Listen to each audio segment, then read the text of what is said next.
दोस्तों, आज का हमारा भारतवर्ष उपनिवेशवाद, भोगवाद, पूंजीवाद जैसे बहुत ही भयंकर प्रवृत्तियों से पूरी तरह से घिरा हुआ है। ऐसे में ये सारे जिनका मैंने नाम लिया, ये अपने फन फैलाए बैठे हुए हैं। ऐसे में मानवीय उदारता, संवेदनशीलता, रिश्तों की अहमियत कहीं न कहीं दम तोड़ती हुई नज़र आ रही है। मानव मानव के बीच में परस्पर सम्मान और प्रेम की भावना विघटित होते जा रही है। हमारे दक्षिण भारतीय लेखक कावुटूरी वेंकट नारायण राव की एक कहानी चप्पल, चप्पल ये कहानी हमें दिखाती है, दर्शाती है, कहीं न कहीं अभी भी मानवीय उदारता है, अभी भी रिश्तों की अहमियत ज़िंदा है। हमारे क्लास 10 वेस्ट बंगाल बोर्ड के पाठ्यक्रम में चप्पल कहानी है। आइए हम लोग इसके बारे में चर्चा करते हैं।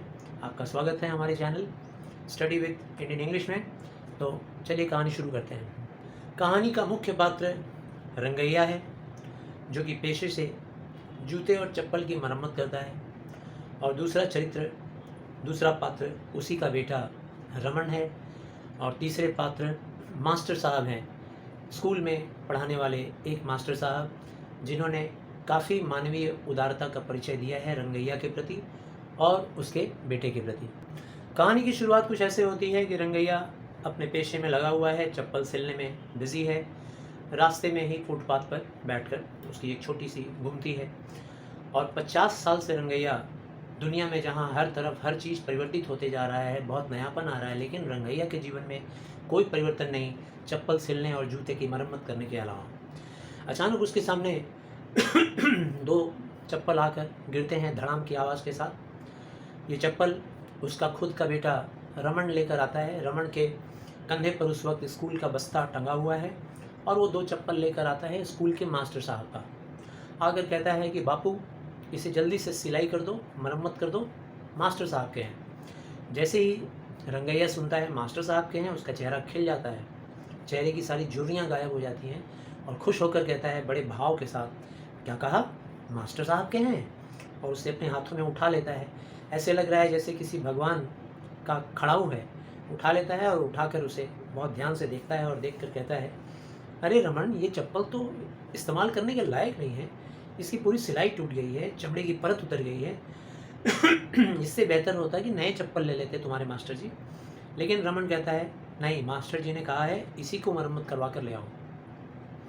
उसके बाद फिर रंगैया उसे पानी में डुबोता है और उस मास्टर जी के चप्पल की टूटी फूटी अवस्था से हमें उस ज़माने के शिक्षकों की आर्थिक जो परिस्थिति थी उसके बारे में भी इस कहानी में दर्शाया गया है कि जो शिक्षक होते थे सरकारी स्कूलों में पढ़ाने वाले, शिक्षा और ज्ञान बांटने वाले, उनकी दशा बड़ी दयनीय थी।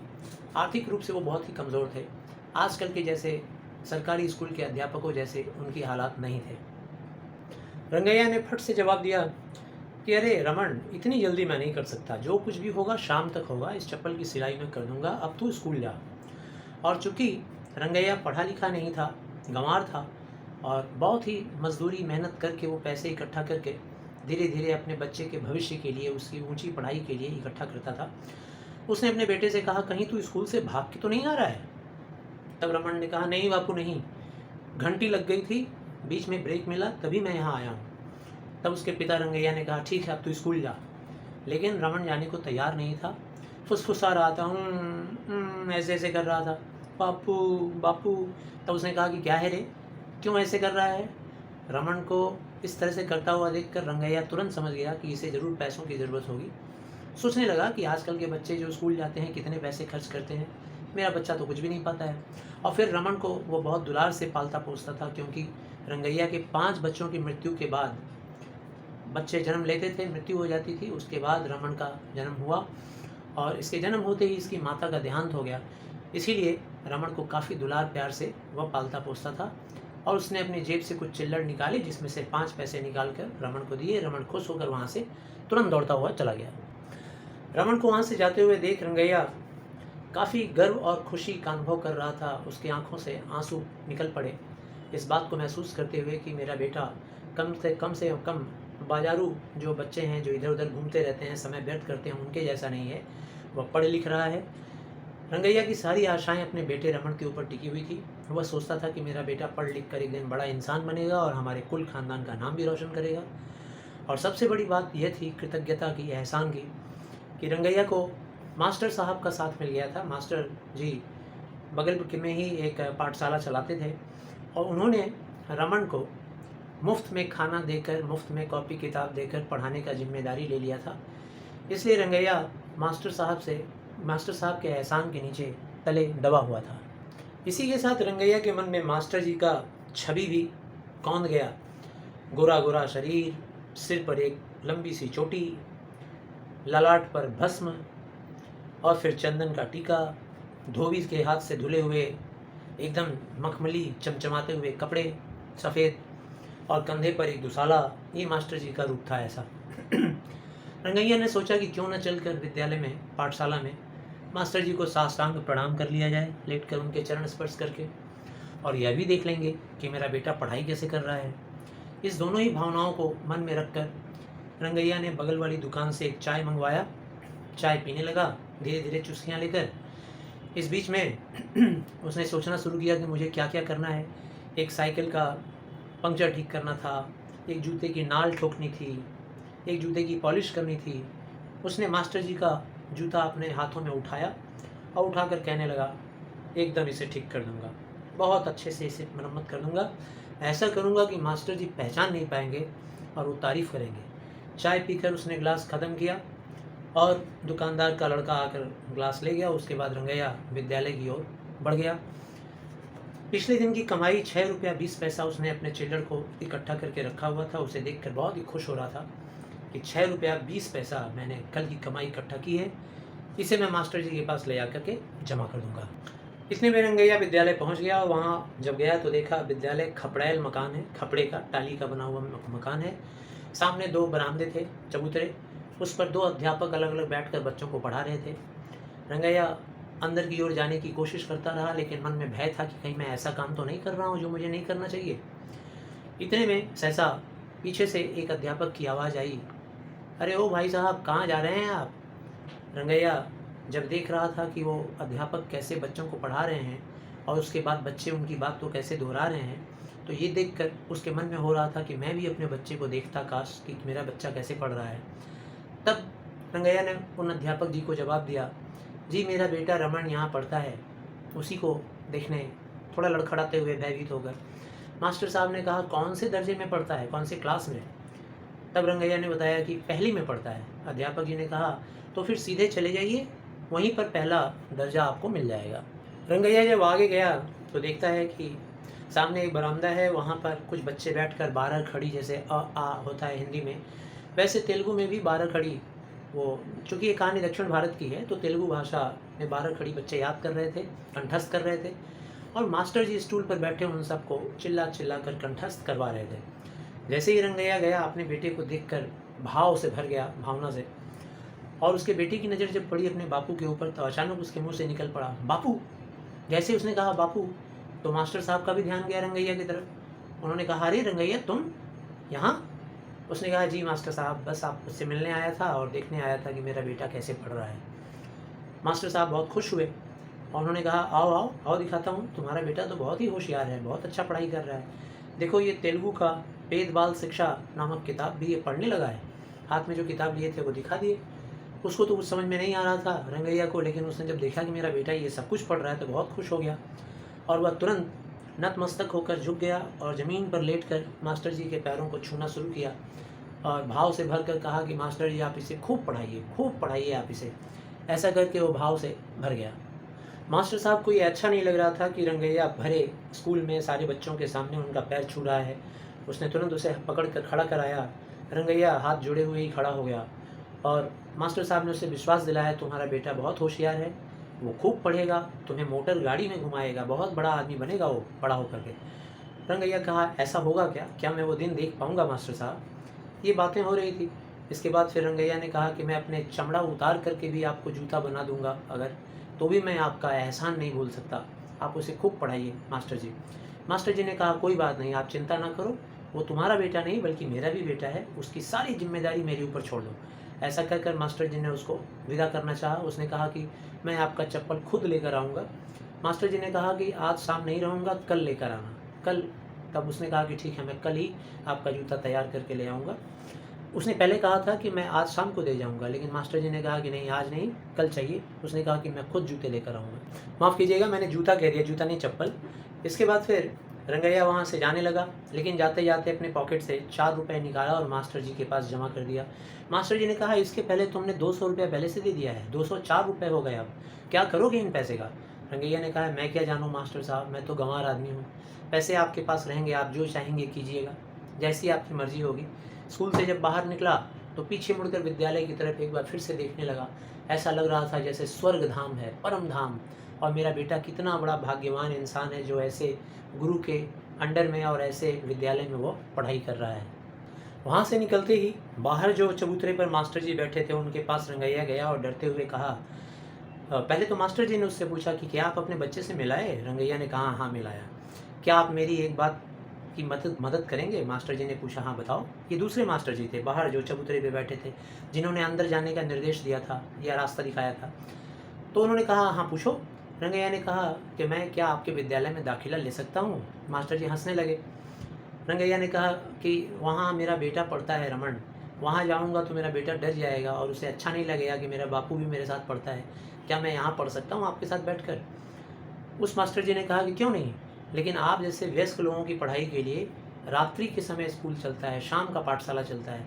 आप एक काम कीजिए, कल आइए, मैं आपका विद्यालय में दाखिला करवा दूँगा, फिर आप पढ़िएगा। यह सोचकर अब तो उसके पैर ज़मीन पे नहीं पड़ रहे थे, इतना खुश था।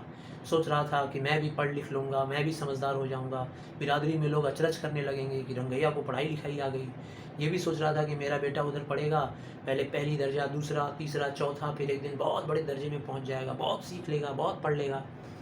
अपने बारे में पहले शक कर रहा था कि मैं पढ़ के क्या करूँगा, लेकिन फिर सोचा क्यों नहीं, पढ़ने की कोई उम्र तो होती नहीं है, तो मैं पढ़ूँगा, ज़रूर पढ़ूँगा। लौटते समय नाले का पुल पार करके, नाले का पुल, थिएटर के सामने वह पहुंचा। थिएटर के सामने बहुत ही गंदी सी बस्ती थी, वहाँ चारों तरफ टूटे फूटे चमड़े के चप्पल और बहुत ही गंदगी फैली हुई थी। बिल्कुल ये गंदगी वैसी ही थी जैसे वहाँ रहने वाले लोगों की हालत थे। वहाँ के रहने वाले लोग भी बहुत ही असुविधा और बहुत ही गंदगी में रहते थे, शराब पीते थे, जुए खेलते थे, बहुत सारी बुरे लत उनके अंदर थे। लेकिन उन तमाम लोगों के बीच रंगैया सबसे अलग था।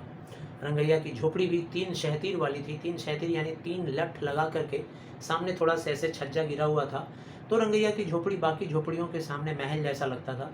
सामने एक चबूतरा भी था। वह अपनी थैली लिए हुए अपने चबूतरे पर अपने घर के सामने पहुंचा।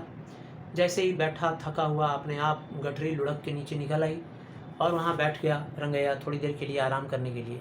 रंगैया फिर अंदर गया, अपने घर के अंदर थोड़ा पानी पिया, और पानी पीकर जब बाहर आ रहा था वापस, तभी उसको अपने घर की पटनी पर रखा हुआ भगवान वेंकटेश्वर की मूर्ति पर ध्यान आया। वहाँ जाकर भावना से भरकर प्रार्थना करने लगा, हे भगवान, मेरे बच्चे का उद्धार करो, उसे खूब पढ़ाओ लिखाओ। जब वो पढ़ लिख लेगा तो उसके भी बालों को और मेरे भी बालों को मैं आपके सामने अर्पित करने के लिए आपके स्थान पर आऊँगा। ऐसा करके बाहर आया और आकर चबूतरे पर फिर से बैठा। जब बैठा तो सामने नाला बह रहा था। नाले की गंदी बदबू से उसके नाक फटे जा रहे थे, लेकिन उसी नाले में कुछ बच्चे नहा रहे थे, औरतें कपड़े साफ कर रही थी। ये सब कुछ रंगैया देख रहा। इतने में एक छोटी सी बच्ची आती है सड़ा हुआ आम चूसते हुए। उसका नाम है पोली। और रंगैया पूछता है, क्या है रे पोली? तो पोली कहती है कि मामा, आज मम्मी की तबीयत ख़राब है, वो खाना नहीं बनाएगी। इसका ये मतलब है कि रंगैया का खाना कोई एक दूसरी महिला बनाती थी, और उस महिला की ये बेटी है जो रंगैया को मामा नाम से पुकारती थी, मामा से कह के पुकारती थी। उसके बाद फिर रंगैया तुरंत तैयार हो गया और अपनी थैली से सामान निकालता है और मास्टर जी के चप्पल को लेकर सिलाई करने के लिए बैठ जाता है, उसकी मरम्मत करने। थोड़ी ही देर में, करीब 1 घंटे का टाइम लगा। उसने मास्टर जी के उस चप्पल को एकदम नया सा बना दिया और उसकी खूबसूरती को देख देख कर मंत्रमुग्ध हो रहा था। इतना कुछ परिश्रम करने के बाद रंगैया काफ़ी भूख महसूस कर रहा था। चूँकि खाना तो आज पोली की मम्मी ने बनाया नहीं था, तो बाहर गया। रेलवे स्टेशन प्लेटफॉर्म के बगल में ही एक महिला ट्रॉली पर कुछ सामान बेच रही थी, खाने का सामान। सांभर था, मट्ठा था, चावल था। उसके पास गया, बगल में ही नल था, वहाँ हाथ वाथ धो लिया, मुंह धो लिया, बनियान से अपना मुंह भी पोंछ लिया। उसके बाद गंगा के बगल में जाकर बैठ गया। बोला, क्यों रे गंगा, आज क्या बनाई है?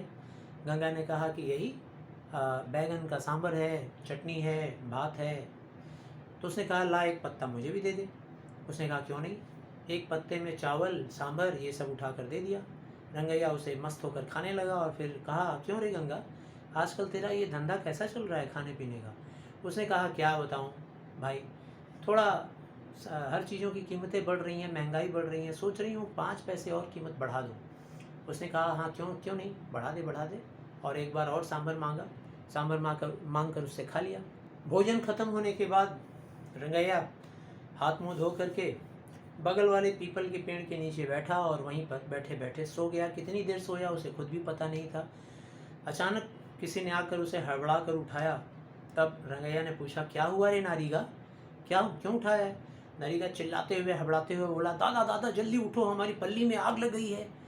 ये सुनते ही वो बदहवास हो गया और दौड़ते हुए थिएटर की तरफ पहुंचा। देख रहा है कि आग की लपटें धूं धूं करके ऊपर उठ रही हैं, कितना तेज काला धुआं निकल रहा है, सारी चमड़े की चीज़ें जल रही हैं, बदबू फैला रही हैं।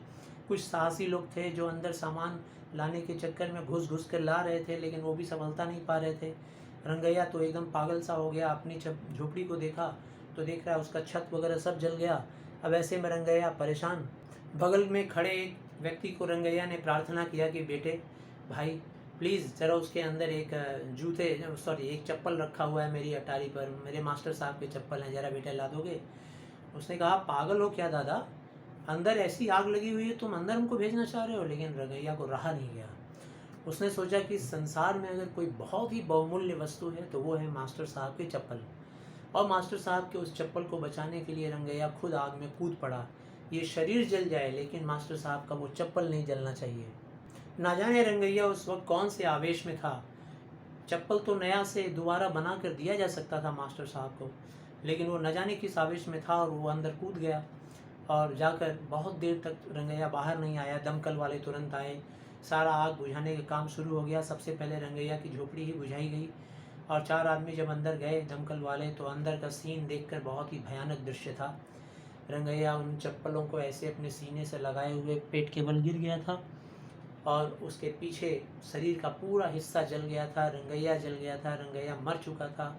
जब उसे उल्टा किया गया तो ज्यों के त्यों पॉलिश किए हुए चमचमाते चमड़े के चप्पल वैसे के वैसे ही थे। रंगैया के प्राणों को अगर निकलते हुए अगर किसी ने देखा होगा तो सिर्फ उन चप्पलों ने देखा होगा, कोई व्यक्ति और नहीं देख पाया। कहानी के अंत में हम लोग को एक बार फिर से याद आ जाना चाहिए कि गुरु और शिष्य के बीच में जो म्यूचुअल प्रेम होता है, जो एक पारस्परिक प्रेम होता है, सम्मान होता है, उसी के ऊपर आधारित है ये कहानी। जहाँ ये पता चलता है कि गुरु कितना उदारवादी है कि किसी के बच्चे को उसका जाति ना देखते हुए उसके बच्चे को अपना लिया है और सारा खर्च पढ़ाई का दे रहा है। और इस तरह का महान गुरु अब कहाँ मिलेंगे, और उस तरह का उनकी महानता को महसूस करने वाला रंगैया जैसा व्यक्ति कहाँ मिलेगा। इसी बात को उजागर करने के लिए ये कहानी है। इस कहानी को अनुवादित किया है दंडमुंडी महिधर ने, चूँकि ये कहानी साउथ इंडियन लैंग्वेज में लिखी गई है, तेलुगु में, तो इसे हिंदी में इन्होंने ही अनुवाद किया है। तो आशा करते हैं आप लोगों को ये कहानी समझ में आई। इसे ध्यान से पढ़िएगा। इससे क्वेश्चन आंसर का भी डिस्कशन करने वाला एक वीडियो बहुत ही जल्दी अपलोड होगा। Thank you.